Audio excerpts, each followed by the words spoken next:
তোমাদের আগের ব্লগে যেমনটি বলেছিলাম 25শে মে বেরিয়ে পড়েছিলাম শান্তিনিকেতনের উদ্দেশ্যে, যেখানে আমাদের একটি ছোট্ট বাসা আছে যার নাম পুরবী।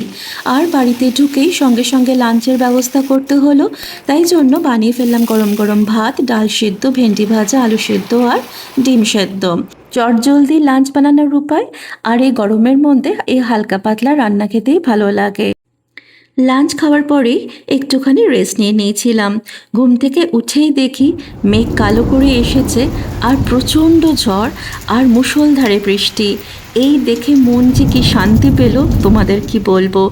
এইরকম মনোরম দৃশ্য দেখে কবিগুরুর একটি কবিতার কথা মনে পড়ল, সেটি হলো বর্ষার দিনে। এমন দিনে তারে বলা যায়, এমন ঘনঘোর বরিশায়, এমন মেঘস্বরে বাদল ঝড়ো ঝড়ে তপনহীন ঘন তমসায়, দুজনে মুখোমুখি গভীর দুঃখে দুঃখী, আকাশে জলে ঝরে অনিবার, জগতে কেহ নাহি আর। কিছুক্ষণের জন্য লোডশেডিং হয়ে গেছিল, তাই জন্য দুজনে মিলে ক্যান্ডেল লাইট টি খেলাম। লাইট আসার পর দুজনে দুবাটি মুড়ি মাখা নিয়ে টিভির সামনে বসলাম। তারপরে একটুখানি হাঁটা চলা করলাম। এই ঝিঝি পোকার আওয়াজ, চারিপাশ বেশ ঠান্ডা ঠান্ডা হয়ে গেছে। আর এই শান্ত পরিবেশ কী যে মনকে আরাম দেয় তোমাদের কি বলবো। আজ আসি, আবার দেখা হবে, টাটা।